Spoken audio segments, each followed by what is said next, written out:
이렇게 인사하시면서 하나님의 복을 많이 받으시라고 인사하시면서 설마 괄호 안에다가 나보다는 조금 덜 받기를 이렇게 하진 않으셨겠죠? 여러분들보다 더 잘 돼도 배 안 아프시겠죠? 근데 제가 목회하면서 참 이상한 게 있더라고요. 교우들이, 성도님들이 잘 되는 거는 하나도 배가 안 아프더라고요. 그래서 목사님, 이번에 더 큰 집으로 이사를 가게 됐어요. 사업장을 확장하게 됐어요. 그러면은 배가 아프거나 그런 게 아니라 정말 감사했습니다. 아, 이게 목사의 마음인가 보다 그런 생각이 들었는데요. 우리 영락교회 성도님들 모두가 가정도 평안하시고 하나님 잘 믿고 믿음의 다음 때들을 잘 계승해 나가시고 여러분들 하는 이들마다 하나님의 축복 가운데 창대하게 되시기를 축원합니다. 저보다 잘 되셔도 배 안 아파합니다. 그러니까 다들 잘 되시기를 바랍니다. 우리 목사님께서도 기도를 하셨는데 이제 지금 마지막 한 달이 남았고 오늘 그 첫날입니다. 그래서 오늘부터 한번 새로운 것을 시작해 보시면 어떨까 그런 생각이 드는데, 제가 어떤 책을 읽다가 그분이 12월을 맞이하는 마음이라고 하면서 써놓은 걸 오래전에 수필같이 읽은 기억이 있습니다.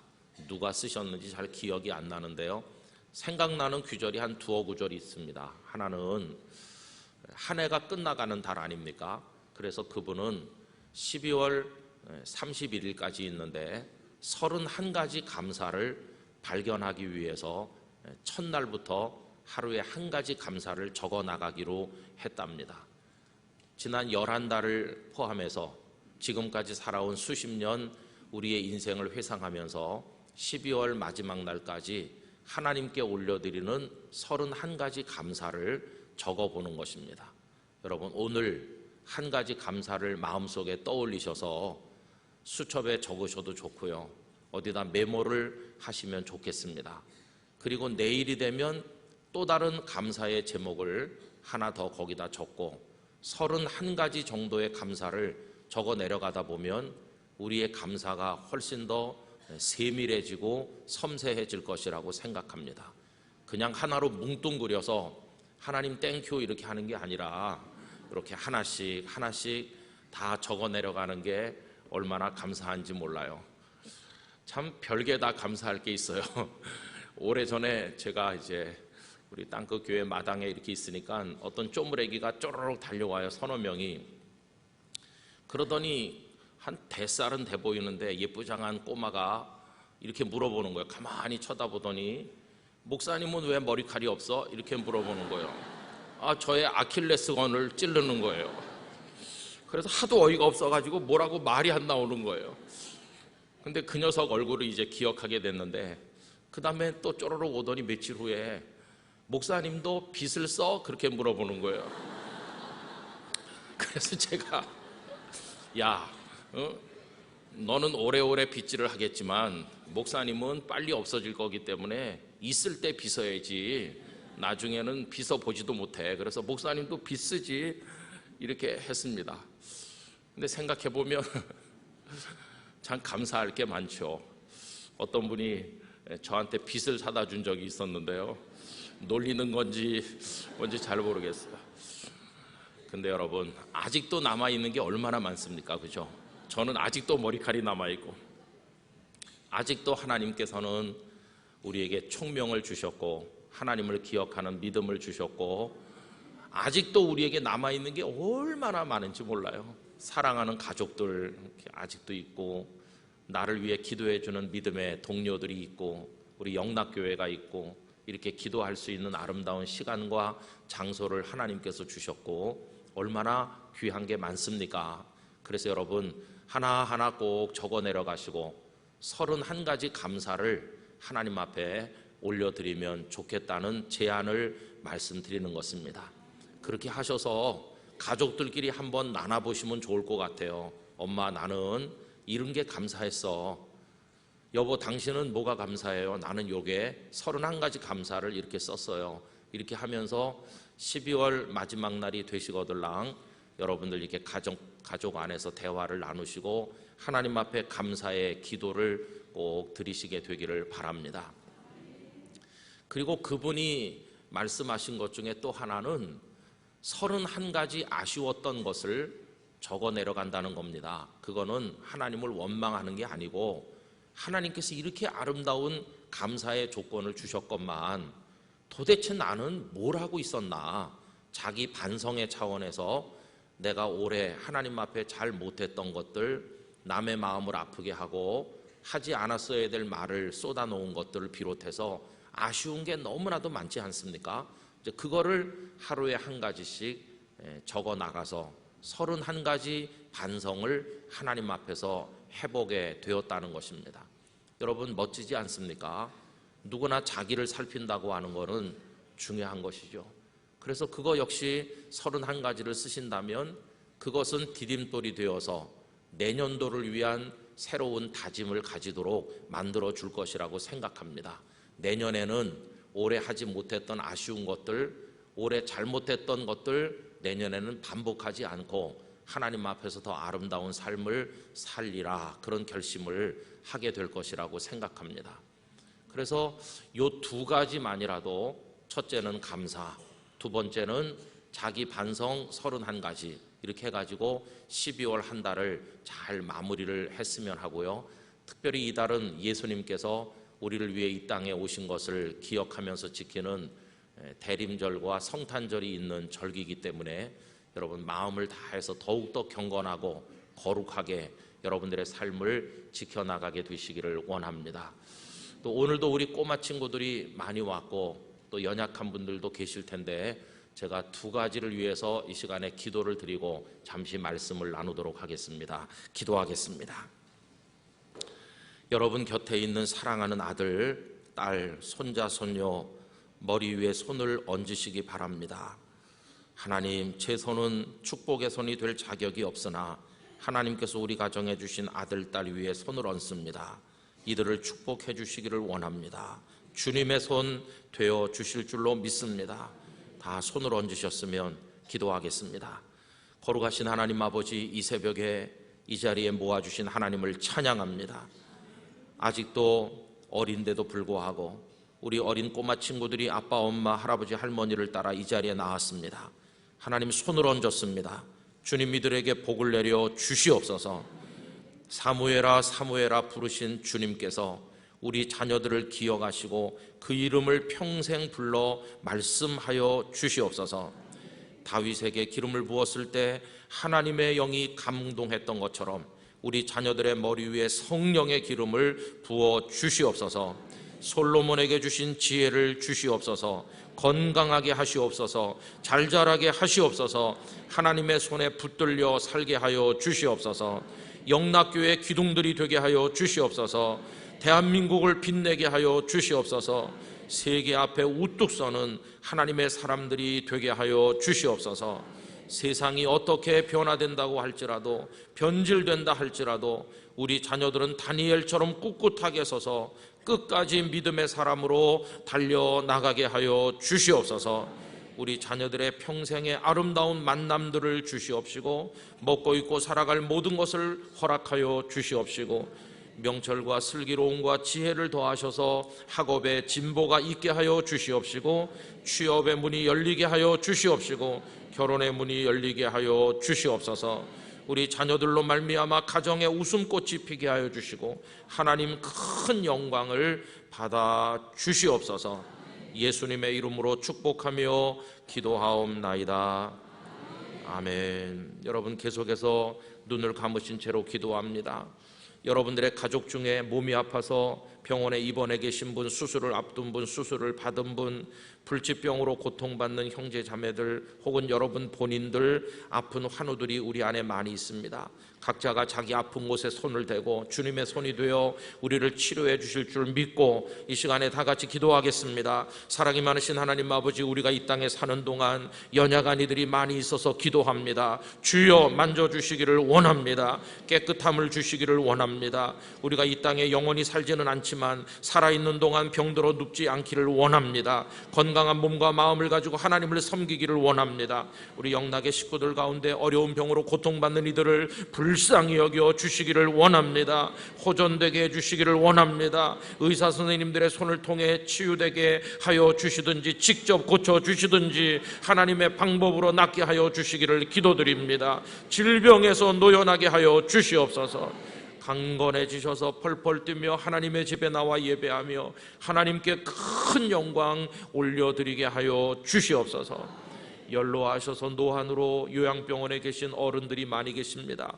영락교회 주역으로 교회를 위해 헌신하고 수고하셨던 우리 믿음의 선배님들, 부모님들이십니다. 하나님 아버지, 그분들의 클클하고 답답한 심령을 살펴주시기를 원하오며 낮이나 밤이나 그 영혼에 말씀하여 주시기를 원합니다. 연약한 이들이 강건해지고 병든 이들이 벌떡벌떡 일어나도록 주님, 우리 영락의 성도들을 긍휼히 여겨 주시옵소서. 주께서 우리 중에 함께 하심을 믿사옵고 예수님의 이름으로 기도드리옵나이다.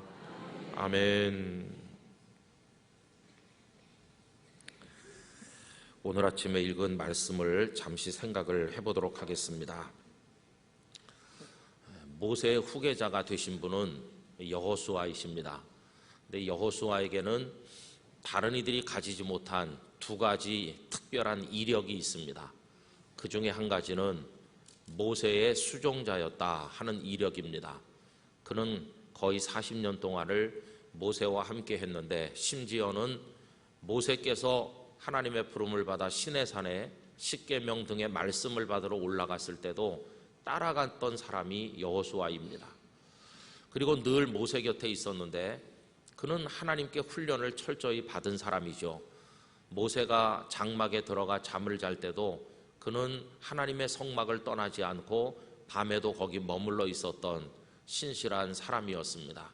모세의 수종자였다고 하는 것이 그에게 굉장한, 다른 사람은 가지지 못한 이스라엘 백성 전체 중에 오직 한 사람 여호수아에게만 있었던 영광스러운 이력이라고 하겠습니다. 그 다음에 또 하나의 이력은 민수기 13장에 기록된 한 지파에서 한 명씩 도합 12명의 정탐꾼을 가데스 바네아에서 파송하게 되었는데 그 12명 중에 한 사람이었었다고 하는 이력이 그에게 있습니다. 그런데 여러분, 첫 번째 이력은 여호수아에게 영광스러운 것이 될 수 있겠지만 두 번째 이력은 그의 마음에 말할 수 없는 상처와 아픔을 안겨 주었을 것입니다. 왜 그런지는 여러분 잘 아시죠? 이 12명이 정탐을 하고 40일 후에 돌아왔는데 그 중에 10사람은 하나님을 신뢰하지 않고 불신앙의 보고를 했고 백성들은 거기에 동조하면서 하나님을 원망하고 심지어 모세와 아론을 향해 돌을 던져 죽이려는 생각까지 하게 됩니다. 이로 인해서 하나님의 진노가 임하게 되었고 여호수아와 믿음의 보고를 했던 또 한 사람 갈렙, 이 두 사람을 제외하고 나머지 모든 이스라엘의 기성세대는 광야에서 다 쓰러져서 죽게 됩니다. 그리고 이들이 가나안 사람들의 칼에 죽을 것이라고 염려했던 그 어린이들과 광야에서 새로 태어난 젊은이들, 새로운 이스라엘 공동체가 요단강을 건너 가나안의 주역이 됐다는 것을 여러분 잘 아시지 않습니까?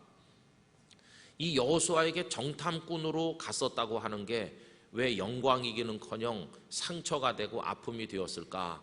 바로 그 비극적인 일이 있었기 때문입니다. 생각하고 싶지 않은 이스라엘 역사 전체에 있어서 또다시 반복돼서는 안 될 치명적인 사건으로 남아있는 게 바로 그 정탐꾼 사건입니다. 여러분, 사실 생각해보면 정탐꾼은 보낼 필요조차 없었던 것이죠. 왜 그런가 하면 그들이 광야 끝 에담의 장막을 치고 애굽 땅을 출발하는 이야기를 보여주고 있는 그 출애굽기 13장 20절, 21절, 22절에 보면 정탐꾼을 보냈다는 이야기가 없습니다. 한 번도 경험해보지 못한 광야의 첫 발을 내어 디디는 바로 그 순간에 정탐꾼을 그들은 보내지 않았습니다. 오히려 거기 기록되어 있는 것은 여호와께서 앞에 가시고라는 말밖에 없어요. 정탐꾼을 보낸 게 아니라 하나님께서 앞에 가시면서 그들을 인도하셨고 그들은 하나님의 인도하심에 순종했을 따름입니다. 앞날이 불안하니 무엇이 우리를 기다리고 있을는지 알 수 없으니 정탐꾼을 미리 보내서 파악을 하고 나서 신중하게 생각해서 움직이자, 이런 거 없었습니다. 여러분, 애초부터 그들은 정탐꾼 없이 하나님의 인도를 신뢰하며 따라갔던 백성들이 아닙니까? 하나님의 인도를 따라 광야로 나갔고 하나님의 인도를 따라 홍해를 건넜고 하나님의 인도를 따라 아말렉을 이겼고 하나님의 인도를 따라서 시내산에까지 전진했고 전부 하나님께서 이끄시는 대로 그들은 따라갔습니다. 정탐꾼이 있었다면 그들 중에 있었던 것이 아니라 모든 미래를 알고 계시고 손에 쥐고 계시고 이끄시는 하나님께서 그들의 정탐꾼이신 셈이었습니다. 그런데 어쩌자고 가데스 바네아에 와서 12명의 뽑고 뽑은 사람들을 보내서 정탐을 하게 되었을까요? 안 하느니만 못한 정탐을 왜 했을까요? 차라리 정탐을 안 하고 바로 가나안으로 진격을 했으면 좋았을 텐데 도대체 왜 정탐을 했을까? 이 대목이 참 아쉽더라는 것입니다. 그 상황을 우린 정확히 알기가 조금 애매합니다. 왜 그러냐 하면 민수기 13장 1절 2절에 보면 마치 하나님께서 정탐꾼을 보내라 이렇게 말씀해서 보낸 것처럼 되어 있습니다. 그러나 모세가 연로하신 다음에 그 정탐꾼 보내고 40년을 광야에서 배회한 것이 너무나 큰 상처로 남아있죠. 그것 때문에 모세도 그저 광야에서 아까운 인생을 다 보내고 가나안 땅에 들어가지 못하게 된 거 아닙니까? 물론 무리바 물가의 사건이 있긴 했지만은 40년 동안 광야에서 배회하지 않았더라면 모세도 가나안의 주인공이 됐을 텐데 얼마나 그 회한의 감정이 깊었겠어요. 그래서 새로운 이스라엘 백성들 이제 요단을 건널 그 사람들을 앞에다 놓고 세상 떠나기 전에 마지막으로 하신 말씀이 신명기의 내용인데 그 신명기 1장에서는 모세가 뭐라고 표현하고 있느냐 하면 너희들이 와서 나보고 정탐꾼을 보내는 게 좋겠습니다 하길래 내가 정탐꾼을 보낸 것이라고 이야기를 합니다. 신명기 1장 22절에 보시면요, 너희가 다 내 앞으로 나와 말하기를 우리가 사람을 우리보다 먼저 보내어 우리를 위하여 그 땅을 정탐하고 어느 길로 올라가야 할 것과 어느 성읍으로 들어가야 할 것을 우리에게 알리게 하자 하기에 내가 그 말을 좋게 여겨 너희 중 각 지파에서 한 사람씩 12를 택하매. 너희들이 먼저 와서 정탐꾼 보냅시다 그러길래 나도 그만 어리석어서 그 말에 동조해가지고 정탐꾼을 보냈는데 그 결과가 이렇게 비참하게 너희들의 부모 세대가 광야에서 다 쓰러지지 않느냐. 그리고 이제 나 모세도 곧 너희들 곁을 떠날 것이고 가나안 땅을 밟아보지 못하니 이게 얼마나 안타까우냐, 이런 식으로 말씀을 했더라는 것입니다. 그래서 여러분, 도대체 정탐꾼을 왜 보냈는지 참 아쉬운 대목으로 남아있어요. 정탐꾼을 보내지 않았던 것이 훨씬 더 좋았겠다는 생각을 하게 되는 이유입니다. 그런데 이상하죠. 오늘 읽은 여호수아 2장 1절과 2절의 내용이 뭡니까? 오늘 말씀이 여호수아가 정탐꾼을 보냈다는 얘기입니다. 아니 그 가데스 바네아에서의 실패를 가슴 깊이 아프게 기억하고 있을 여호수아가 정탐꾼을 왜 또 보내는 것일까요? 이번에는 정탐꾼을 주로 여리고성에 초점을 맞춰서 이제 여리고성을 점령해야 될 그들 입장에서 알아보자고 보낸 것이겠죠. 이 대목에 우리는 많은 것을 생각하게 된다는 것입니다. 가데스 바네아에서도 차라리 정탐꾼을 안 보내고 바로 진격했으면 좋았을 걸 하는 후회가 있는 마당에 여호수아는 왜 여기서 정탐꾼을 또 보냈을까요? 두 가지 대답을 할 수 있겠죠. 첫째는 미래에 대한 불안감 때문에 미리 좀 알 수 없을까 하는 생각이 그 밑에 있는 것일 것이고, 두 번째는 뭔가를 미리 조금이라도 안다면 인간적으로 대책을, 전략을 세우기 위해서 정탐꾼을 보냈겠죠. 그래서 여리고성이 어느 길로 가는 것이 더 효과적인지, 그 성벽이 견고한데 그래도 어딘가 약한 부분이 있지 않겠느냐, 그 성벽의 취약한 부분이 어딘지, 혹시 비밀 통로 같은 건 없는지, 우리가 어떻게 공격을 하는 게 효과적일는지, 뭐 이런 것들을 알아오도록 한 게 아니겠습니까? 그런데 여러분, 오늘 여기 정탐꾼을 보냈지만 이것도 역시 아무 쓸모없는 일로 끝나고 말더라는 것입니다. 우선 이 두 사람이 어느 정도의 정탐을 해가지고 정보를 가져왔는지 모르지만 성경에는 일절 그들이 알아가지고 온 정보에 대한 기록이 남아있지 않습니다. 오히려 그들은 여리고성에 잠입을 해서 기생 라합의 집에 투숙을 했다고 그랬는데, 아마 라합의 집은 숙박을 겸한 업소를 운영하고 있었을 가능성이 있죠. 여행객인 척하고 들어가서 방 하나를 얻어서 거기서 묵게 되었던 것 같은데요, 뭐 정탐을 제대로 하기도 전에 그들은 발각됐습니다. 라합이 기지를 발휘해서 그들을 꼭꼭 숨겨주지 않았더라면 목이 달아났을 사람들이 이들입니다. 그들은 정탐을 제대로 해서 도움이 되는 정보를 많이 가지고 오기는커녕 간신히 목숨을 구해서 도망쳐 오다시피 했습니다. 이들은 실패한 정탐꾼이라고 밖에는 말할 수 없어요. 그 다음에 또 이들을 보낸 것이 쓸데없는 일이었다고 하는 게 뭘까요? 실제로 나중에 여호수아와 이스라엘 백성들이 그 여리고를 점령할 때 그들이 가져온 정보에 입각을 해서 사다리를 세운다든지 비밀 통로로 급습을 한다든지 그랬습니까? 아니었습니다. 그들의 정탐과는 전혀 상관없는 참 이상한 방법으로 하나님께서 여리고성을 무너뜨렸습니다. 어떤 방법으로 했는지 여러분 아시잖아요. 하루에 한 바퀴씩 성을 돌게 하셨습니다. 나팔을 불며 하나님의 언약궤를 모시고 모두가 따라서 하루에 한 바퀴를 돌았습니다. 아마 백성들은 처음에는 수긍을 했을 것입니다. 그래, 저 성이 아무리 견고하고 강하다 할지라도 우리도 숫자가 이만큼 많다는 거를 한번 보여주는 게 심리적으로 우리가 도움이 될 거야. 저 사람들이 기를 죽이는 방법이 될 거야. 뭐 하루에 한 바퀴 정도 도는 거 괜찮지. 그러나 여러분, 하나님께서는 하루 동안만 그렇게 돌게 하신 게 아니질 않습니까? 하루에 한 바퀴씩 도는 일을 엿새 동안을 하고 7번째 날은 한꺼번에 7바퀴를 돌게 하시지 않았습니까? 하나님이 요구하신 것은 시간으로는 7일이었고 그 횟수로는 13바퀴를 돌도록 그들에게 요구하셨어요. 여리고성이 무너지는데 다른 아무 전략이 필요 없었어요. 그냥 그것만 있으면 됐어요. 그리고 나서 마지막 날 여호수아의 신호를 따라 모든 백성들이 와 그러면서 함성을 질렀더니 그 난공불락의 요새이던 여리고성이 와르르 무너져 내렸어요. 여러분, 저는 오늘날도 하나님의 백성들이 믿음의 함성을 지르기를 원하고 그 앞에서 무너져야 될 우리들의 적들이 다 무너져 내리는 걸 보고 싶습니다. 그런데 전략이 아무것도 없더라는 거예요.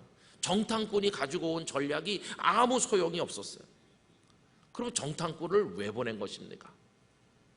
여러분, 저는 여기서 하나님께서 우리에게 정탐하라고 하는 대상이 따로 있다는 것을 깨닫게 되었어요. 여리고성을 정탐할 것이 아니라 너희 자신을 정탐하라 하신다는 겁니다.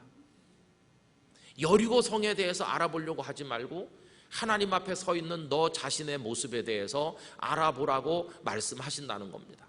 그럼 우리 속에 뭘 알아봐야 됩니까? 딱 하나입니다. 내가 시키는 대로 무엇을 요구하든지 따라서 순종할 수 있는 투박하고도 강력한 믿음이 있는지의 여부를 정탐하라고 요구하신다는 것입니다. 여러분, 이스라엘 백성들에게 하나님이 요구하신 게 뭐였습니까? 13바퀴 도는 거였고 7일간의 시간을 기다리는 것이었어요. 그런데 믿음이 없다면 그거 할 수 없는 것이죠. 한 3일 정도 지난 다음에는 백성들이 고개를 갸우뚱하기 시작했을 것입니다. 아니, 이렇게 돈다고 무너져? 돌팔매질이라도 해야 되는 거 아니야? 우리가 바보놀이 하는 거 아닌가? 한 닷새 지난 다음에는 회의가 막 생겼을 것입니다. 아니, 이렇게 해서 성을 무너뜨렸다는 이야기를 어디서 들어봤나? 저들이 우리를 오히려 비웃지 않겠나? 아무것도 안 하고 하루에 한 바퀴, 이게 뭐 하자는 일이야? 어떤 사람 모세에게 와서 따졌을지도 몰라요. 우리 지금 뭐 하고 있는 겁니까? 마지막 날 7바퀴 돌게 했을 때는 화가 나는 사람도 있었을지도 몰라요. 여러분, 그러나 13바퀴를 채우기를 하나님은 기다리신 것이고 7일을 기다릴 수 있는 믿음을 그들에게 요구하신 것이에요. 그들의 눈에는 보이지 않았지만 하나님께서는 그들이 하루에 한 바퀴 또 한 바퀴 또 한 바퀴 도는 동안에 여리고성 그 거대한 성에 균열이 가게 하시고 무너뜨리기 위한 준비를 착착착착 진행하고 계셨던 것으로 믿습니다. 드디어 그 순간이 왔을 때 함성을 지르자 무너져 내렸던 것이. 그런데 오늘 우리들은 하나님을 믿고 우리들의 여리고를 향해 전진해 나가는 데 있어서 우리는 뭘 하고 있습니까? 하나님께서 성을 돌라 그러면 아멘, 13바퀴를 돌라 아멘, 7일은 돌아야 된다 아멘, 이것만이 필요한 건데 우리들은 자꾸만 정탐꾼을 보내고 있는 거죠. 정탐꾼을 보내서 전략을 세워야 된다. 그게 뭡니까?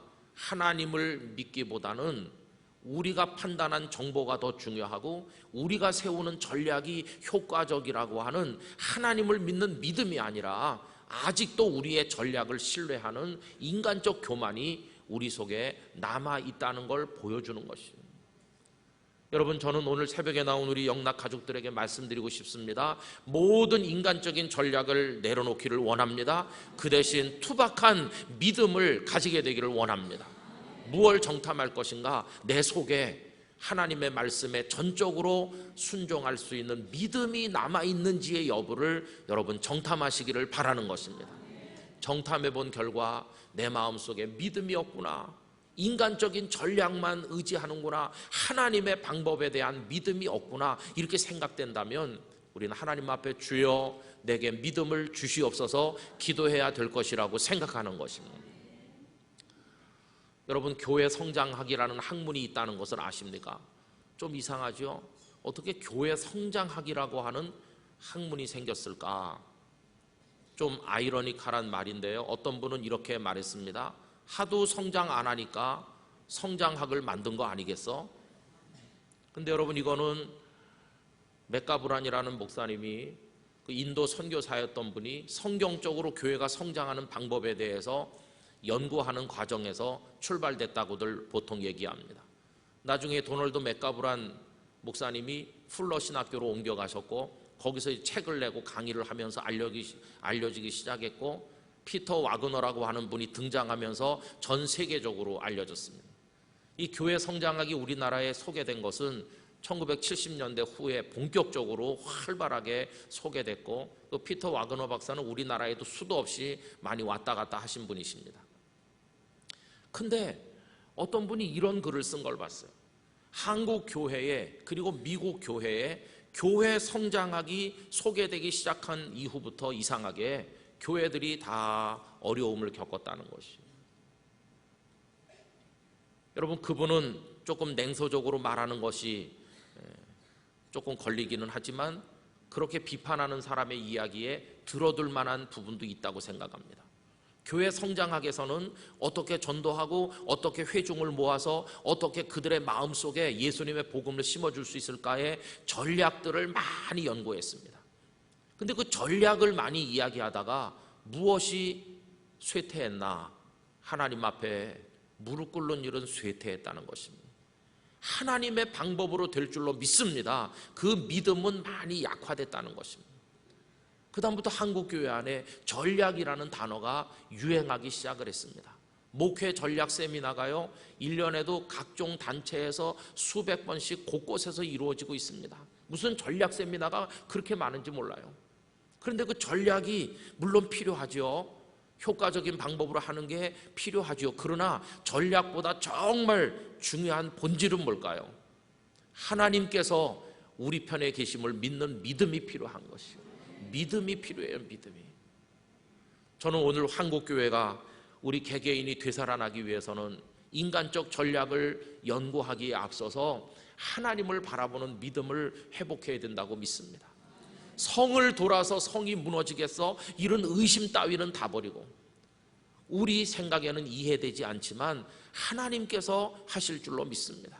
순종하고 도는 거죠. 돌았더니 성이 다 무너져 내렸어. 믿을 수 없는 승리를 그들이 거두게 되지 않았습니까?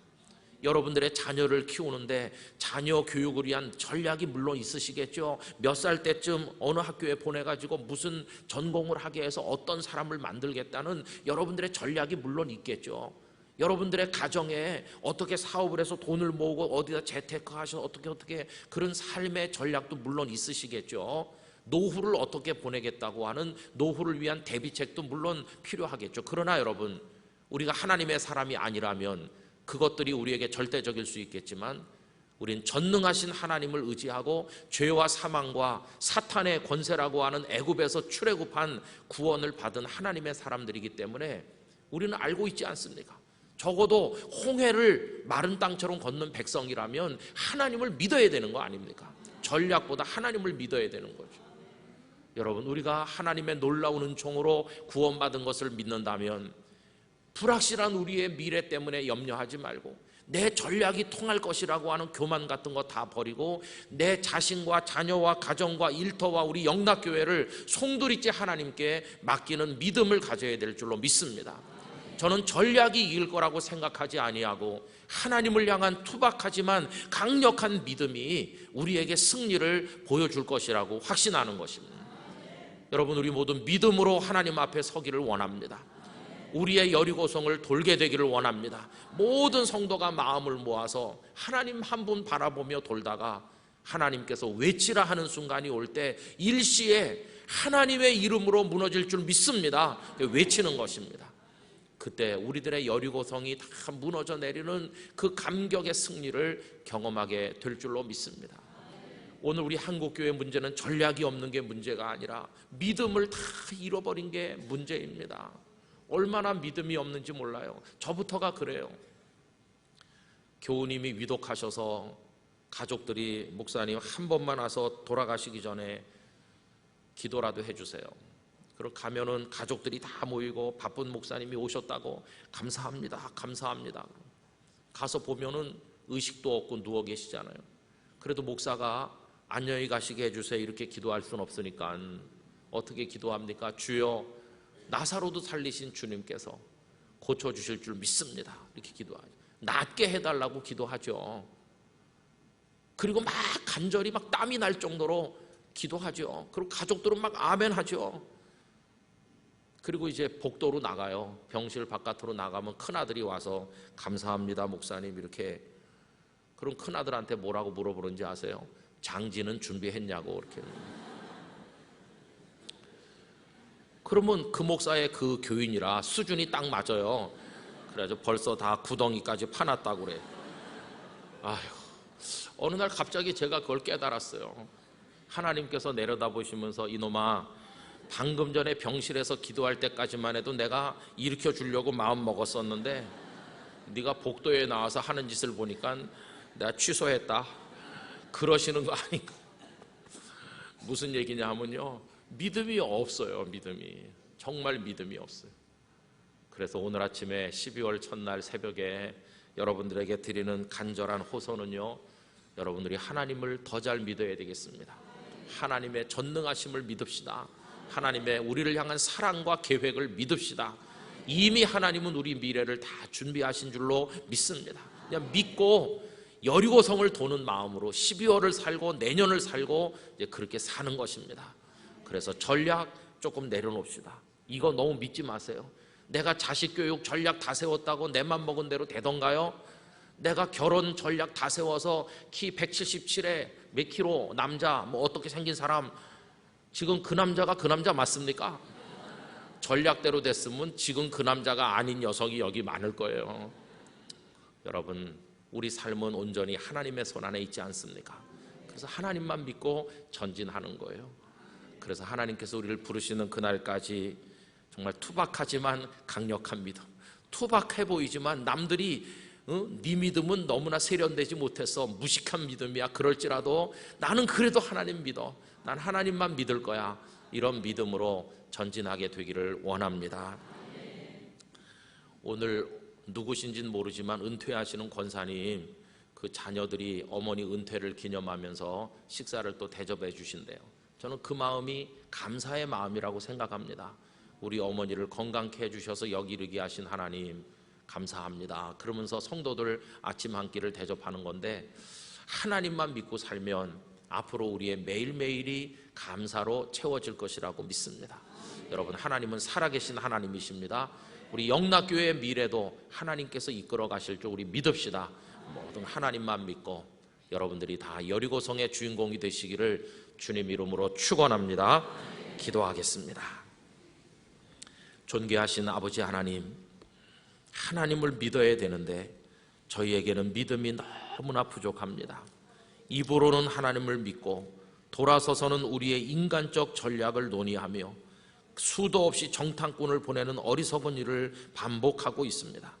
정탐꾼을 보내는 것은 잘 준비하고자 하는 마음일 뿐만 아니라 그 속에 믿음까지 겸부돼야 되는데, 불행하게도 정탐꾼을 보내는 마음은 불신앙의 마음으로 흐르니 저희들의 연약함을 용서해 주시기를 원합니다. 이제는 하나님만 믿겠습니다. 정탐을 한다면 내 속에 그 믿음이 있는지를 정탐하도록 하겠습니다. 믿음이 없는 우리 자신을 하나님 앞에 맡기겠습니다. 주여, 우리에게 하나님만 의지하고 승리할 믿음 허락하여 주시옵소서. 예수님의 이름으로 기도하옵나이다. 아멘.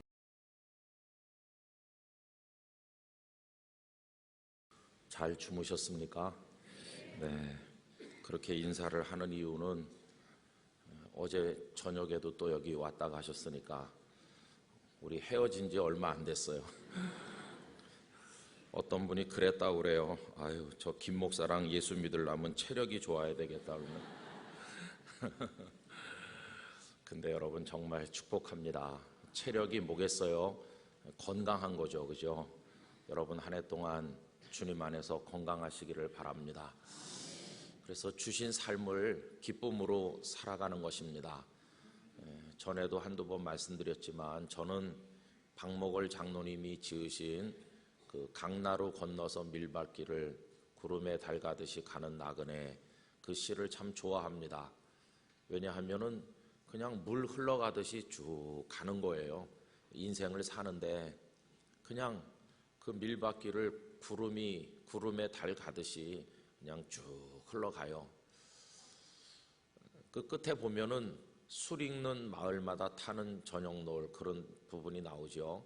이렇게 쭉 가다 보니까 저쪽 동네에서 술을 빚는 냄새가 나고 사람들이 북적대는 거겠죠. 이제 가을거지 추수가 끝나면 농촌에서 옛날에 술을 빚고 뭐 그러겠죠. 근데 땡기는 거예요. 애들 말로. 가서 나도 한 잔 얻어먹을까? 그렇게 좌우에서 우리를 유혹하는 것들이 많이 있겠죠.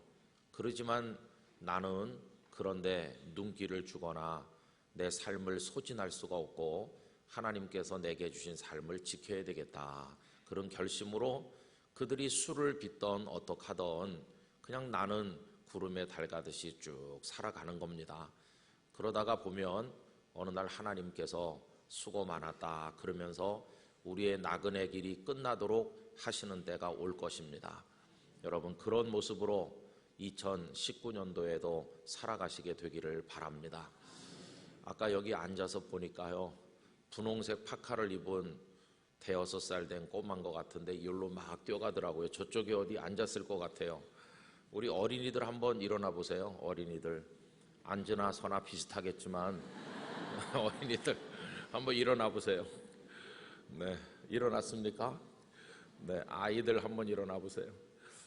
제가 아이들을 위해서 축복 기도를 하고 싶습니다. 다 같이 기도하겠습니다.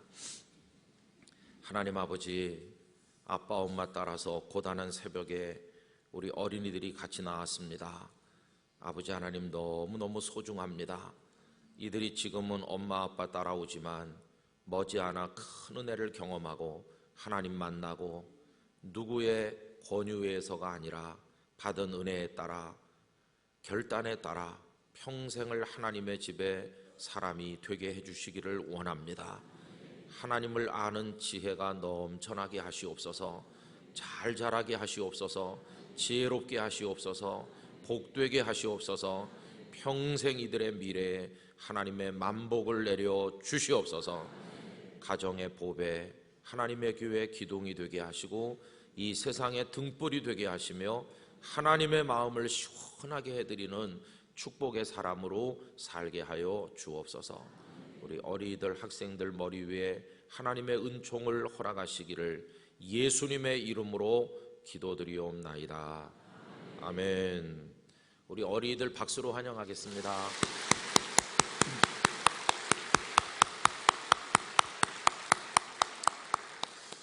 자원봉사부에서 차량 안내해 주시는데 새로 부장되신 우리 오교환 장로님 집이 일산이신데요. 밤에 갔다가 다시 또 새벽에 일찍 오셨더라고요. 얼마나 다들 수고들 많이 하시는지 바깥에 주차 봉사하시는 분들, 애쓰신 분들 위해서 감사의 박수를 한번 하겠습니다. 고맙습니다.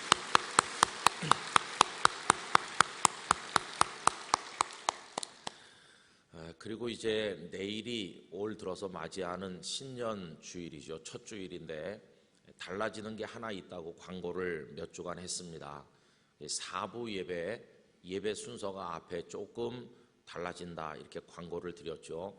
그래서 다른 건 다 같고 앞에 우리 어제 저녁에 기도회 때 찬양 인도한 그런 식으로 하나님 앞에 찬양을 한 서너 곡 부르고 그렇게 시작을 할 겁니다. 그리고는 이제 그 신생아를 위해서 기도해요.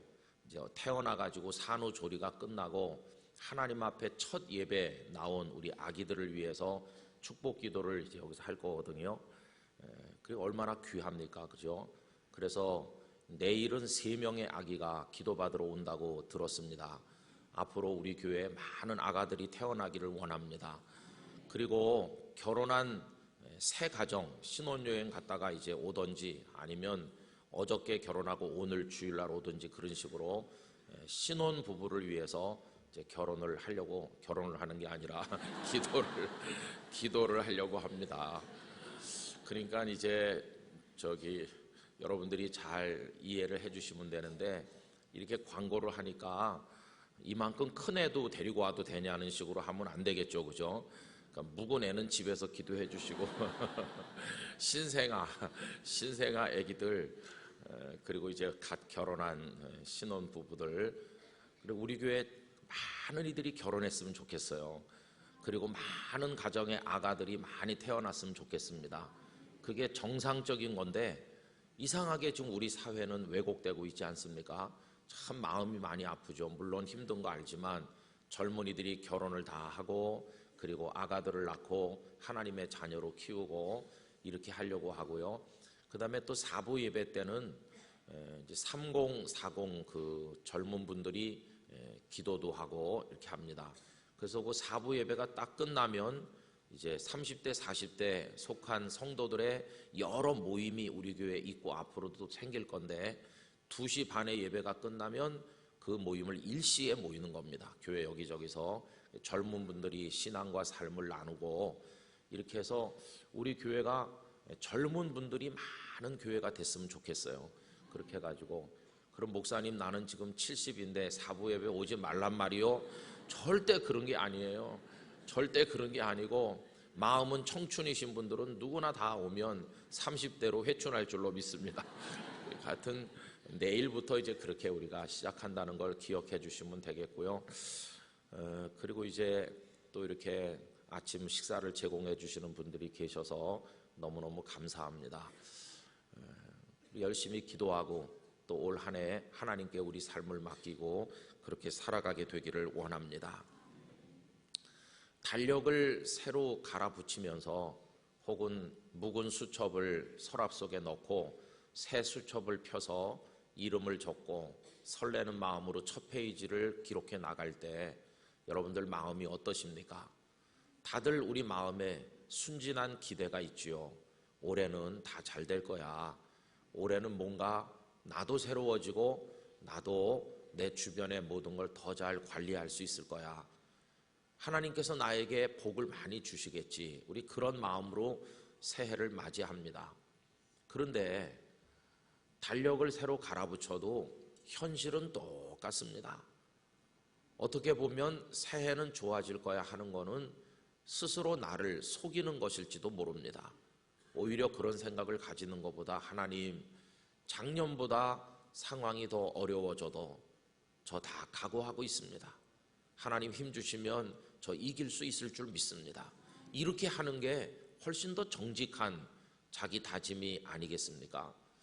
그래서 저는 신년 벽두에 설교를 하게 될 때마다 그냥 무지갯빛 어떤 약속 같은 거, 여러분 올해는 다 잘 될 거예요, 이렇게 말씀드리고 싶지만 그렇지 않다는 걸 우리가 살아오면서 너무 많이 이미 경험을 하지 않았습니까? 그래서 막연하게 좋아질 거라는 기대를 가지는 것보다는 오히려 어금니를 더 꽉 깨물고 믿음의 허리띠를 더 동여매고 하나님 앞에서 다짐을 더 단단히 하고 그리고 더 하나님을 굳건하게 의지하는 믿음으로 달려갈 준비를 하는 것이 훨씬 더 옳을 것이라는 생각을 가지는 것입니다. 우리 영락의 성도들이 강한 하나님의 백성들이 되시기를 바랍니다. 여러분, 온실 안에 피었던 꽃은 금방 시들죠. 그러나 모진 비바람 속에서 피어나는 꽃은 절대로 그렇지 않습니다. 아주 강합니다. 비록 우리가 주인공이 아니고 화사하게 돋보이지 않을지라도 내 생명의 그 분깃을 지키면서 살아나가는 것입니다. 저는 늘 여기 수반에 꽃꽂이를 해서 올려놓는 것을 볼 때마다 이런 생각이 들어요. 여기 지금 화사하게 핀 꽃은 위로 이렇게 돋보이게 꽂아요. 사람들의 시선이 다 그 꽃으로 향합니다. 꽃꽂이라고 그래요. 한 번도 저는 이파리 꽂이 이렇게 부르는 걸 들어본 적이 없어요. 다 꽃꽂이라고 하지. 그럼 여러분, 여기 밑에 파란 잎들이 없다면, 꽃만 갖다 꽂았다면 꽃이 돋보일까요? 아닙니다. 그 밑에 이름도 없고 그냥 어디서 주워온 풀같이 보여요, 밑에 있는 것들은. 그런데 그게 밑에서 다 받쳐주니까 위에 꽃이 꽃답게 더 화사하게 돋보이는 거죠. 때로는 내 인생이 꽃 같았으면 좋겠는데 사람들이 시선도 주지 않는 저 밑에 그저 받쳐져 있는 나뭇잎 하나처럼 보잘것없이 보일 때가 있어요. 그러나 여러분, 분명한 것은 그 나뭇잎도 하나님께서 지으셨다는 것입니다. 그 나뭇잎에도 생명을 주시고 하나님은 영양분을 공급하셨고 자기 역할을 감당하도록 하신 것입니다. 하늘나라에 갔을 때 꽃같이 사는 사람에게만 상급이 있고 이파리처럼 사는 사람은 쫓겨나는 것일까요? 절대로 그렇지 않습니다. 내 삶이 크든 작든 화사하든 무채색이든 상관없이 하나님 앞에서 우리의 삶을 믿음으로 지켜내는 것만이 중요한 줄로 믿습니다. 오늘 읽은 말씀의 이야기는 잘 아시는 말씀이죠. 아브라함과 사라, 여긴 지금 사레라고 되어 있는데 나중에 그 이름을 사라 이렇게 했죠. 어떻게 불러도 좋겠습니다. 이 두 사람 사이에 자식이 없습니다. 참 이상하죠. 하나님께서 선택하신 축복의 사람들인데 자녀가 없는 거예요. 우리는 하나님이 선택하시면 뭐든지 잘 될 거라고 기대를 하지만 성경은 하나님이 사랑하시고 선택하신 사람들 중에도 삶의 모자란 부분과 고통이 있었다는 것을 우리에게 가르쳐주고 있습니다. 그래서 여러분, 이 아브라함과 사라가 자식이 없어서 마음의 아쉬움을 느꼈던 그 부분을 우리가 이해할 수 있어야 됩니다. 그러나 자식이 영영 없었던 것은 아니죠. 나중에 100살 됐을 때 사라의 몸을 통해서 하나님께서는 이삭이 태어나도록 복을 주십니다. 이제 문제는 그때까지 기다릴 수 있는 믿음이 있는가, 이제 그게 문제겠죠. 어쨌든 이들이 가나안 땅에 들어왔을 때가 아브라함이 75세입니다. 그리고 10년 세월이 더 지났는데 하나님께서는 뭔가를 주신 게 없어요. 이 땅에 올 때는 땅을 주겠다고도 하셨고 네 자손이 하늘의 별처럼 많아질 거라고도 하셨는데 하늘의 별은 고사하고 한 명의 자식도 없으니까 얼마나 두 사람이 힘들었겠습니까? 그런데 아브라함은 속은 어땠는지 모르지만 겉으로는 말을 안 해요. 여러분, 남자들은 욕심은 있어도 말은 잘 안 하는 수가 있습니다. 그런데 여성들이 참지 못하고 먼저 말하는 수가 있어요.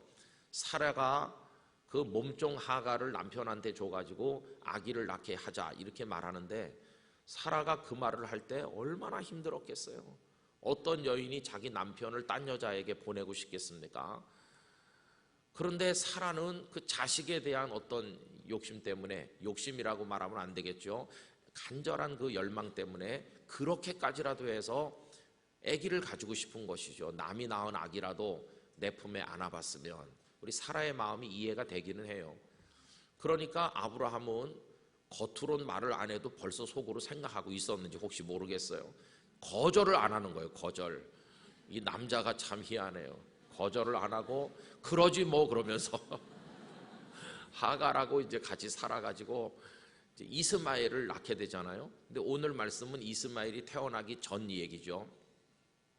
사람치고 다 완벽한 사람은 없는 것 같습니다. 하갈이 성격이 못됐고 또 외모도 보기가 흉하고 아마 부족한 게 많았으면, 그 하갈이 그런 여인이었으면 사라가 하갈을 권하지 않았을 것 같아요. 그래도 이렇게 단정하고 사람이 괜찮아 보이니까 이 하갈 같으면 괜찮겠어, 이런 생각이 있었던 거 아니겠어요? 그래서 조신하고 그래도 사람도 괜찮아 보이니까 했을 것 같은데 사람이 변하는 겁니다. 이 하갈이 자신이 잉태를 했다는 걸 알게 됐어요. 이제 겉으로는 또 배도 이렇게 불러오겠죠. 그래서 임신한 지 몇 달 됐는지 모르겠어요. 우리 한 5달 됐다고 생각해 봅시다. 배가 조금 이렇게 불러서 표가 나고 나 아기 가졌어, 이제 이렇게 됐는데, 그러니까 이 하갈의 마음이 변해가지고 자기 여주인은 사라를 멸시하기 시작한 겁니다. 너는 아기도 못 낳으면서 주인이면 뭐하냐, 아기는 내가 낳는다, 이제 아기만 낳으면 남편이 나만 사랑해 줄 걸, 이러면서 가져서는 안 되는 생각을 가지게 된 것이죠. 그래 결국은 이제 그게 문제가 돼서 가정 안에 분란이 일어났고 사라가 이제 하갈을 못 살게 구는 거죠. 네가 아기 가졌다고 나한테 이럴 수 있느냐? 여러분 안 봐도 뻔한 얘기 아닙니까? 궁중 드라마, 옛날 중전 마마께서는 아기가 없고 장희빈은 아기를 낳고 뭐 그런 거 다 잘 아시잖아요.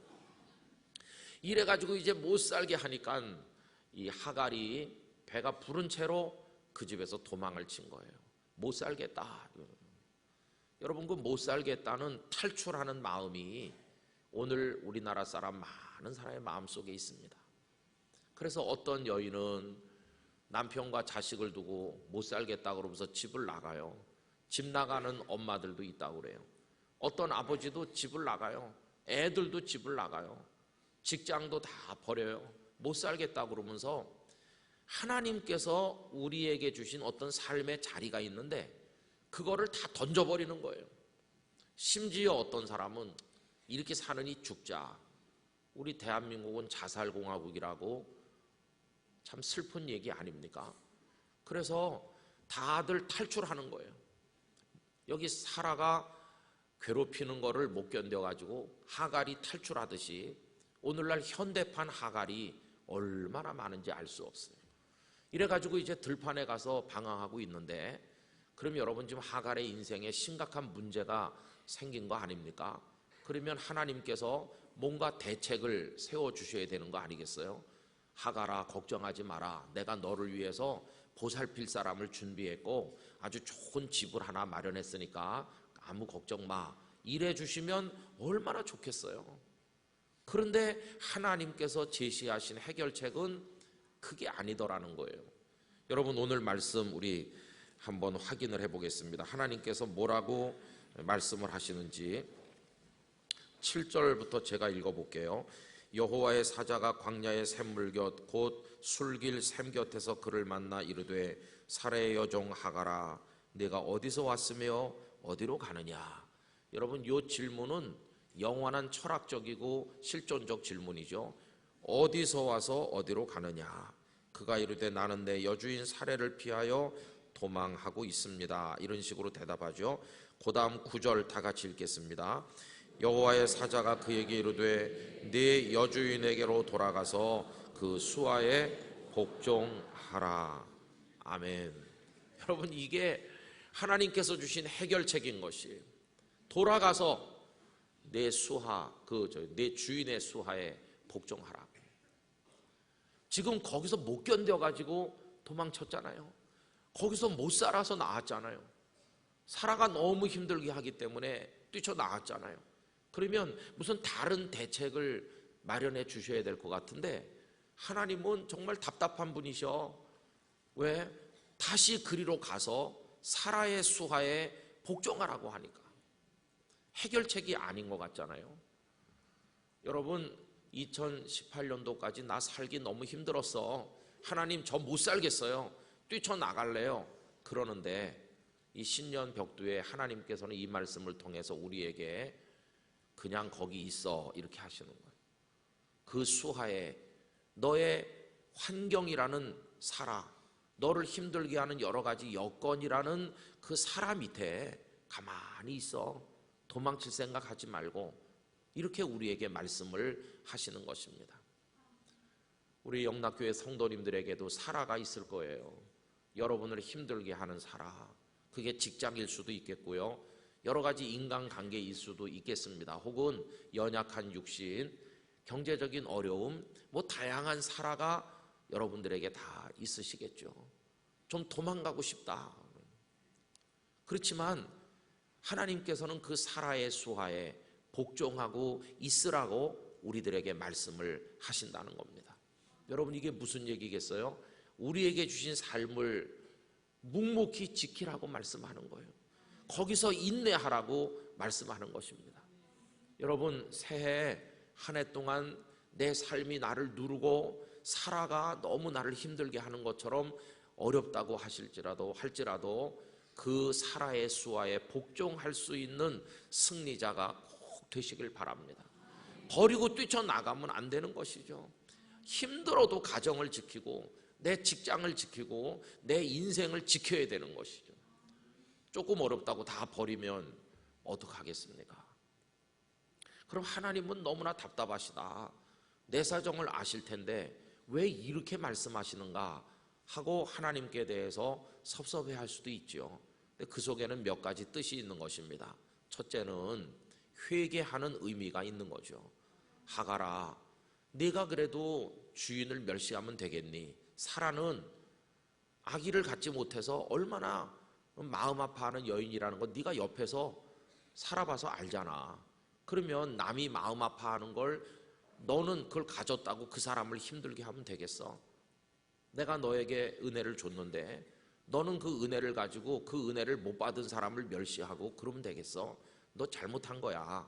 그러니까 사라 밑에 가서 죄송합니다. 이렇게 하면서 사라의 아픈 마음에 위로가 되도록 잘 처신해라. 회개하는 뜻이 있어요.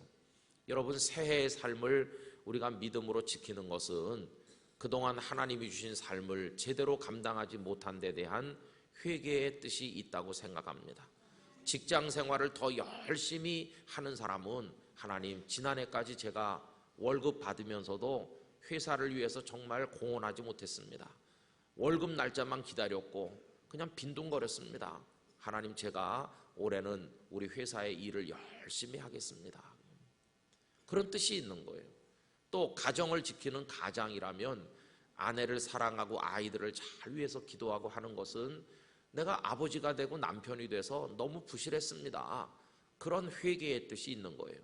아내들도 마찬가지고 자녀들도 내가 저녁 때 집에 오긴 오지만 하나님 우리 부모님의 수고를 알지도 못했고 우리 집은 왜 이래 맨날 불만만 토로하고 뼈 빠지게 나를 위해 일하시는 아버지 어머니 마음을 아프게만 해드렸는데 하나님 새해에는 제가 공부도 열심히 하고 가정 살림도 돕고 외롭고 힘들어하는 어머니 마음도 위로해주고 하겠습니다. 이거는 그동안 자식 노릇 잘 못한 데 대한 회개의 뜻이 있는 것이죠. 그래서 그런 의미로 우리의 삶을 잘 지켜나가는 우리 모두가 돼야 되겠습니다. 두 번째로는 그 속에 무슨 뜻이 있냐 하면 하나님이 주시는 축복이 자라나고 있기 때문에 소망 가운데 기다린다는 뜻이 있습니다. 아까 우리가 한 임신한 지 5달 됐다고 가정해보자 이랬는데 그게 가정이라면 돌아가서 사라의 수하에 묵묵히 복종하는 거죠. 좀 듣기 거북한 꾸지람을 해도 죄송합니다 이렇게 하고 참고 대꾸하지 않고 마음으로부터 사라를 긍휼히 여기고 아기가 없어서 얼마나 힘들면 저럴까 이해해주고 이렇게 견디다 보면 영영 그렇게 살다 끝나는 게 아니죠. 지금 태중에서는 5달 됐던 아기가 6달 되고 6달 됐던 아기가 7달 되고 뭐가 다가옵니까? 옥동자를 낳을 축복의 날이 무르익고 있는 거 아닙니까? 여러분, 수하에 복종하고 있는 동안에 하나님께서 아무것도 안 해주시고 버린 게 아니라 태중의 생명이 자라나도록 하나님은 역사하고 계신 것이에요. 조금만 더 기다리고 견디면, 그 5달을 견디면, 그러면 아기를 낳아서 품에 안아보는 거예요. 여러분, 지난 세월에 사라로부터 받은 학대 혹은 멸시가 아무리 심하다 할지라도 그 아기를 낳아 가슴에 안는 그 순간 그 모든 게 다 잊혀질 것입니다. 그 아기가 너무 큰 축복 아닙니까? 여러분, 하나님께서 우리에게도 그런 날을 허락해 주실 겁니다. 그때까지 그 수하, 우리의 삶의 환경에 복종하는 마음으로 여러분 견뎌내시고 여러분의 삶을 지켜나가게 되시기를 바랍니다. 근데 문제는 뭐냐 하면, 목사님, 전 아무것도 잉태한 게 없는데요, 기다려봤자 나을 게 없는데요, 이게 이제 문제인 것이겠죠. 저는 어제 저녁에 기도도 하고 오늘 아침에 또 모였는데 우리 영락교회 성도님들에게 여러분의 영혼의 자궁 속에 하나님이 주시는 소망을 잉태하도록 복 주시길 원합니다. 그래서 우리는 하나님께서 내 인생을 어떻게 존귀하게 써주실 것인가, 하나님께서 나를 통해서 어떤 일을 하실 것인가, 소망을 여러분 속에 잉태하시게 되기를 축원합니다. 그걸 가슴에 품는 거예요. 공부하는 자녀들도 뭐 갑자기 내가 전교 1등 하는 거 아니잖아요. 그렇지만은 나는 하나님의 아들이고 딸이고, 내가 꾸준히 학교 가고 학교에서 뭐 돋보이는 학생 아니더라도 나는 내 자리를 지키겠습니다. 이렇게 하면서 학창 생활을 보람있게 보내고, 하나님은 그 학생의 영혼 속에 하나님을 향한 믿음과 소망을 잉태하게 하셔서 점점 자라 하나님의 카이로스, 그 때가 오는 그 순간이 되면 옥동자를 낳듯이 그 삶의 열매가 나타나는 날이 있도록 은혜를 주시는 분이세요. 그때까지 우리는 기다리는 거죠. 여러분, 던져버리고 도망가는 일 하지 않게 되기를 원하는 것입니다. 그래서 저는요, 무슨 막 빨리빨리 무슨 성공을 거두는 사람보다는 어렵지만 꾸준히 그 자리를 지키는 분들을 보면 존경스러운 생각이 드는 겁니다. 아, 그렇게 삶을 지키는 거다. 들으신 분들 계실지 모르겠는데요, 2007년도에 그 드라마가 있었습니다. 장혁, 공효진 이런 분들이 주연이 돼서 했던 고맙습니다라는, 그래서 시청률 20%를 기록했던 드라마가 있었습니다. 저는 그런 게 있는지도 몰랐습니다. 근데 그때 땅끝교회 교육자들과 교육자 수련회를 전라남도 증도라는 섬으로 가게 됐습니다. 신안군 증도, 한번 가볼 만한 곳이죠. 정말 청정 지역이고 무공의 지역일 뿐만 아니라 순교자 문중경 전도사님으로 빛나는 곳입니다. 증도에 가면 바닷가에 문중경 전도사님께서 인민군에게 순교당하신 자리에 기념비가 세워져 있고 성결교단에서 거기 기념 박물관 같은 걸 만들었습니다. 그분은 시집가서 고생 많이 하다가 쫓겨나다시피 나와가지고 여성의 몸으로 그 섬 일대의 교회들을 얼마나 많이 세웠는지, 여러분 그 증도 섬에 저희가 갔을 때는 주민이 2,000명인데 95% 이상이 기독교인인 특별한 섬입니다. 담배 가게도 없고 술집도 없는 영적으로도 청정섬이 그 증도인데 알려지면서 외지 사람들이 들어와 갖고 담배도 피기 시작했고 참 안타까운 곳이죠. 근데 거기 가면 거룩함을 느낄 수 있어요. 그리고 교육자들이 이제 거길 갔습니다. 갔더니 배를 타고 건너가요. 지금은 다리를 놔서 차로 들어가지만 그때는 통통배 타고 차를 배에다 실어가지고 갔습니다. 근데 그 배 안에 들어갔더니 뭐가 붙어 있어요. 이 섬 안에 고맙습니다라는 드라마 촬영장이 있다고 한 번씩 둘러보라는 뭐가 붙어 있어요. 그래서 저기 저 문경세제 가면 그 영화 촬영 세트장이 있잖아요. 드라마 왕건 찍은데 뭐 그런 걸 우린 연상을 했어요. 가보자. 어떤 전도사님이 그래가지고 물어 가는데, 증도는 큰 섬이고 거기 딸린 새끼 섬들이 몇 개 있는데 화도라는 작은 섬이 있습니다. 주민이 정말 몇 명 안 됩니다. 근데 증도에서 화도를 배를 또 타야 되나 했더니 배를 안 타요. 증도에서 화도까지 그 길이를 정확히 모르겠는데 한 1점 몇 킬로쯤 되는 뚝을 쌓았어요. 그래가지고 증도 섬에서 차를 몰고 화도까지 직선으로 바다 위로 길이 쫙 나 있어. 바다 위에 난 도로죠. 그래서 밀물이 돼서 물이 들어오면 그 도로 위로 물이 올라찰 것처럼 아슬아슬하게 찰랑거리고 물이 빠져나가면 양쪽에 개펄이 드러나면서 거기 짱뚱어들이 뛰어다니는 그런 곳입니다. 그 물이 들어왔을 때 달리면요, 바다 위로 달리는 것 같은 착각에 빠지는 환상적인 아름다운 곳입니다. 그런데 이제 저희들이 도착했을 때는 한 오후 4시나 됐어요. 그래서 이제 봉고차를 타고 이제 그걸 쭉 건너갔어요. 건너가서 촬영장이라고 가보고 너무 실망했습니다. 아무것도 없어요. 그냥 원래 사람이 살던 집을 하나 빌려가지고 있는 그대로 촬영을 했을 뿐이고, 그래도 너무 아름다운 바닷가라서 산책을 하고, 야, 여기서 드라마를 찍었구나. 우리 일행 중에 그 드라마를 아는 사람이 한 명도 없더라고요. 나중에 돌아와서 20편을 한꺼번에 몽땅 봤습니다. 근데 정말 감동적인 드라마였어요. 한 사람이 순수한 마음을 만나서 어떻게 변해가는지. 장혁은 최고 의사인데 마음이 다치고 망가진 영혼을 가진 사람이고, 공효진은 치매 걸린 할아버지를 모시고 또 그 미혼모로서 에이즈 걸린 아이를 키우면서 사는 그런 이제 스토리예요. 시간이 없기 때문에 여기까지만 하겠습니다. 근데 우리가 거기서 구경을 하다 한 6시나 됐어요. 그래가지고 이제 다시 그 섬에서 증도로 나오는 길이에요. 근데 그 도로 폭이 넓질 않잖아요. 그래서 그저 스타렉스 같은 차가 간신히 이렇게 2대 비킬 수 있을까 없을까 할 정도의 폭인데, 우리가 한 3분의 2쯤 나왔을 때 저쪽에서 차 한 대가 들어오는 겁니다. 큰일 났다. 어떻게 이 바다 위에서 비키냐. 옆으로 빠지겠다 바다로. 그런 판인데 그 차가 점점 가까이 옵니다.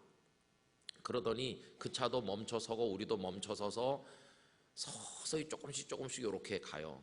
근데 이제 창문을 그분이 내리시더니 크게 머리를 내밀면서 우리한테 소리를 지르는 거예요. 걱정 말라고 하시는 거예요. 내가 바싹 붙여 드릴 테니까 천천히 나가세요 이러는데, 그 낡은 봉고차 안에 넥타이를 단정하게 매시고 안경을 쓰신 어떤 분이 앉아 계시는 거예요. 대뜸 저분이 전도사님 아니면 목사님이겠다. 그 안에 화도교회라는 교회를 방금 전에 우리가 보고 나온 거거든요. 그냥 조그만 예배당이었어요. 근데 아니나 다를까 우리가 이렇게 비켜갈 때 차를 멈추고 제가 여쭤봤어요. 혹시 목사님이십니까? 그랬더니 화도교회 목사님이래요. 그래서 이제 우리도 목사인데요 하면서 뭐 이런 얘기 저런 얘기 바다 위에서 하고, 그리고 이제 그분은 그리로 들어가시고 우리는 이제 나왔어요. 근데 우리는 벌써 3분의 2쯤 통과했을 때이기 때문에 우린 그 도로를 금방 통과했는데 제가 다 내리자고 그랬어요. 왜냐하면 너무 아름다운, 평생에 한두 번 볼까 말까 해요. 그때가 6시가 넘어갈 때니까 붉은 태양이 서산머리로 넘어가는 거예요. 서쪽 바다로 쭉 넘어가면서 온 세상이 빨갛게 물들었어요. 그런데 그 섬을 쳐다보니까 낡은 차를 타신 목사님이 털털털털 하면서 그 직선으로 난 바다 위 도로를 따라서 그 조그마한 섬으로 들어가는 뒷모습이 빨갛게 물든 세상 아래서 보이는 거예요. 저는 그날 그 아름다운 풍경에 감동받은 게 아니라 그 차를 몰고 작은 섬에 들어가는 멀어져가는 봉고차 뒷모습을 보면서 눈물이 막 나는 감동을 느꼈습니다. 저분은 나랑 같은 목사인데 왜 저 섬으로 이 저녁에 들어갈까? 우리는 저 섬에 볼 일이 없어서 나오는 판인데 저분은 왜 들어갈까? 무엇이 저분으로 하여금 들어가게 만드는 것일까? 대답이 딱 하나더라고요. 그 대답은 2글자, 사명이었습니다. 사명. 하나님께서 그분에게 사명 주신 거예요. 너는 화도교회를 지켜라. 제가 와가지고 구글 어스를 통해서 화도를 이렇게 들여다봤더니 집이 몇 채 안 되고 그 교회 지붕이 보이더라고요. 제가 이 이야기를 우리 교단 한국 기독공부에도 쓰고 받은 감동을 또 집회 인도하러 가서 목민교회 가서 김동현 목사님 계신 그 교회에서 설교를 하면서 우리의 삶을 어떻게 지켜야 될까를 얘기했더니 그 교회 권사님이 제가 부산에 간 다음에 전화를 해가지고 그 화도교회 형편을 아느냐고. 형편을 제가 모르죠. 뭐 성결교단 교회고 저는 모릅니다. 그 목사님도 아는 게 아니고 하도 제가 그 장면에 감동을 받아서 제가 그렇게 받은 마음의 감동을 말씀드린 겁니다. 제가 그 교회 전화해봐도 되겠냐고. 그거야 뭐 권사님 자유이시죠. 전화를 해보세요. 근데 전화번호를 모르는데 어떻게 알 수 있을 겁니다. 또 한참 지났어요. 그랬더니 그분이 또 전화해가지고 그 사모님이랑 통화를 한 것 같아요. 제가 집회 오신 목사님에게 여차저차 얘기를 듣고 감동받았다고 그러던데 목사님 그 교회, 그 사모님 그 교회 형편이 어떠세요? 그러니까 그 사모님이 3글자로 대답했대요. 형편이 어떠세요? 그러니까 사모님이 그렇죠 이렇게 말해요. 그렇죠. 그렇죠가 뭐겠어요? 그렇죠 속에 담긴 많은 사연, 눈물 그거 다 아실 거 아니겠어요? 그래서 그 권사님이 그 교회를 매달 얼마씩 선교 헌금을 보낸다고 하더라고요. 그 여러 해 지난 다음에 저희 가족들이 그곳에 갈 일이 있어서 갔다가 그 교회를 또 가봤어요. 그리고 그때 그 목사님을 만났나 그래요. 이야기를 좀 나눴던 기억이 있어요. 여러분 무슨 얘기를 하느냐 하면 누가 그 교회 가서 목회한다고 알아주겠습니까? 성도라고 몇 명 안 되는 조그마한 섬의 교회에 거기 그렇게 옷을 갖춰 입고 새벽 재단에 설교하고 한다고 누가 무슨 상을 주겠습니까? 아무것도 없지만 저는 눈물 나도록 감격스러운 게 그분은 자신의 자리를 지키고 있다는 것이에요. 사명을 버리지 않았어요. 너무너무 눈물겹도록 감동을 받는 거예요. 그 화사하게 붉게 물든 가을 그 바다보다 석양의 바다보다 정말 그 목사님의 멀어져가는 봉고차 뒷모습이 제 마음에 지워지지 않는 자국을 남겨주었습니다. 여러분이 계시는 곳이 화도섬보다도 더 어려울 수도 있고 사라의 수화보다 더 견디기 어려울 수도 있지만 그 자리를 올 한 해에 하나님이 잉태케 하신 소망을 가지고 잘 지켜나가시길 바랍니다. 이게 잘할 것입니다. 그게 어느 날 축복이란 이름으로 탄생할 것입니다. 그게 깜짝 놀랄 기적으로 우리 앞에 태어나게 될 날이 있을 줄로 믿습니다. 그때까지 기도하면서 나가는 것입니다. 비록 내가 먼지같이 보잘것없어도 하나님은 축복의 햇살을 나에게 은총의 햇살을 나에게 비춰주실 줄 믿습니다. 제가 이렇게 말씀드리는 것은 시를 하나 읽어드리고 마치려고 하는데 여러분도 좋아하시는 정호승 시인 있죠. 그분에게 햇살에게 이런 시를 쓰신 게 있어서 읽어드리겠습니다. 이른 아침에 먼지를 볼 수 있게 해주셔서 감사합니다. 이제는 내가 먼지에 불과하다는 것을 알게 해주셔서 감사합니다. 그래도 먼지가 된 나를 하루 종일 찬란하게 비춰주셔서 감사합니다. 우리는 하나님 앞에서 티끌 같아요. 그러나 하나님의 은총의 햇살이 나를 티끌 같은 나를 하루 종일 비춰준다는 거예요. 여러분 우린 그 하나님의 은총을 받아서 살 줄로 믿습니다. 올 한 해 뭐 갑자기 정부 정책이 바뀌고 김정은이 듣기 좋은 얘기를 하고 그래서 살게 되는 게 아니라 지난해보다 더 어려울 수도 있고 사라의 압박이 심할 수도 있지만 그래도 나는 내 삶을 하나님 한 분 바라보며 지키겠습니다. 우리 직장에 가시는 분은 열심히 더 일합시다. 살림하는 분들도 더 가정을 위해 기도하고 일하고 우리 자녀들은 공부 열심히 합시다.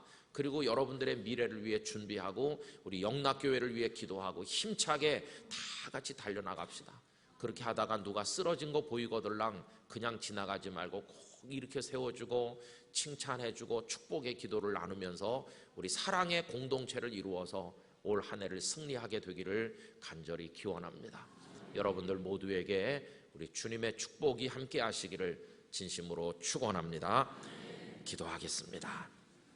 하나님, 오늘 새해 들어서 맞이하는 첫 토요일 새벽에 우리 영락 가족들이 원근을 마다하지 않고 함께 모였습니다. 아버지 하나님, 이 자리에 모인 저희들을 축복하셔서 저희 모두로 하여금 사라의 수하에 복종하게 하시는 하나님의 뜻을 따라 우리의 삶의 환경에 적응하고 견디고 이겨나가고 하나님께서 잉태케 하신 소망이 탄생하는 그날을 내다보며 달려가게 하여 주옵소서. 눈물의 기도를 들어주시고 성도들의 눈물을 닦아주시고 올 한 해 하나님으로 인해 행복하였습니다 이렇게 말할 수 있도록 비춰주시는 은총의 햇살을 마음껏 누리며 달려가게 하여 주옵소서.